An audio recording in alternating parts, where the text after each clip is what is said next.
The Government of Canada announced $8.2 million in funding for infrastructure and tourism projects across the region, with almost every one of Niagara's 12 municipalities slated to benefit.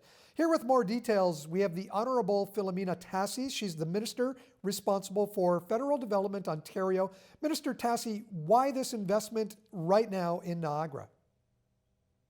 Well, look, Mike. First, thanks for having me. Great to be joining you and your viewers today.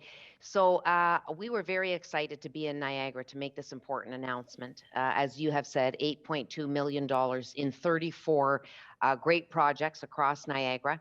And really, this is about investing in Niagara to create that economic growth and to realize the potential that is there. We know that COVID has really impacted communities, but we also know of the great success in the Niagara area in terms of opportunity and potential. Niagara attracts over 13 million tourists per year. And so our government really wants to make investments that are going to make a real difference in communities. And these investments we announced are exactly that. Some of these investments are going into public spaces, some of them going into private spaces. I noticed about 5 or 6 wineries on the list of those 34 projects. There were 2 programs that these projects came out of: the Canada Community Revitalization Fund and the Tourism Relief Fund.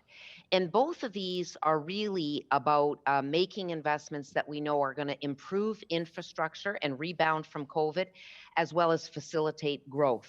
And so we know in Niagara, the winery industry is, well, it's known all over, and that is what is attracting so many people. There's the calculation on the amount that's being spent in the region with respect to tourism is $2 billion annually. So it's critical that the government makes investments that are going to further lead to economic growth. And as I've said, COVID was tough, but we want to come roaring back. And that's exactly what these investments, the intention of these investments. And I have no doubt that the folks in Niagara are going to put this money to very good use and to really grow the potential that is there. Minister Tassi, one of my favorites of the 34 projects is one that's based in Jordan, a new cultural park in conjunction with Plenty Canada, honoring the neutral nation. That looks like a very interesting project. This investment is an important one. I think in many respects. The first is, the relationship with Indigenous people is extremely important. And we know that there's great opportunity with economic reconciliation.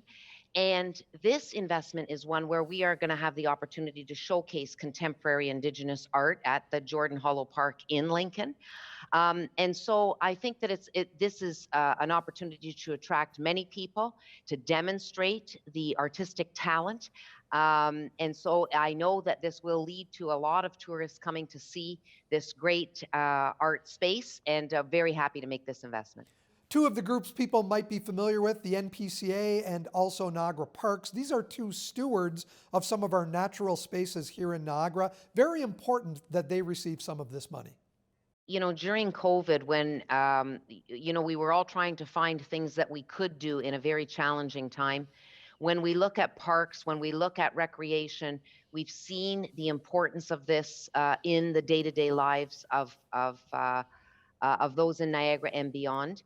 And so these investments are really important because participation of the public in opportunities to sightsee, to go to parks, to walk on trails, also to go to museums and really learn about the history and the rich culture that exists, very important. So these investments, including museums, tennis clubs, community event spaces, libraries, wineries, all these things, so important. And I just want to thank all the folks in Niagara who have invested so much, to be, for example, at the museum and to see the pride of the folks that are running the museum and the expansions that are taking place and how excited they are about offering these opportunities to folks that want to come and see was just, it was really uplifting and a fantastic day we had in Niagara. Minister Tassi, looking ahead to 2023, is there a new round of funding from these same 2 sources that some of these organizations or other organizations might apply for?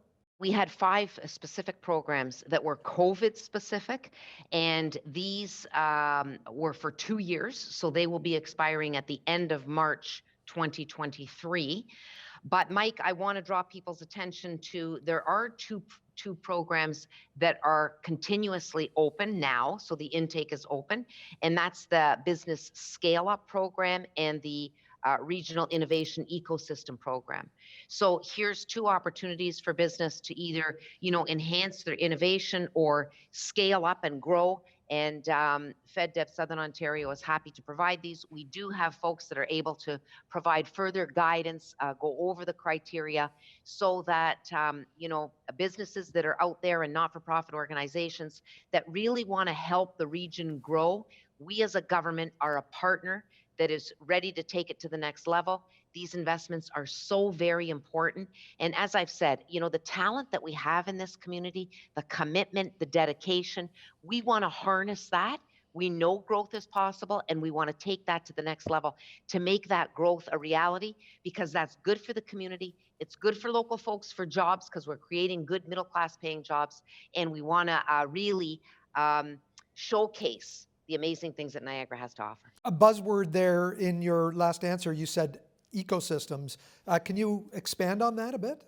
We know that there are a lot of processes in the innovation ecosystem that need to be supported. We want to support innovation. We want partners that are able to create ways to do things differently. I think when I think of this, I think in large part to the greening opportunities. And so we want to offer support to companies that are going to really take it to the next level in doing things in a greener way to help us reach our very ambitious targets. We know the importance of the environment. Climate change is real, and we as a government are making significant investments.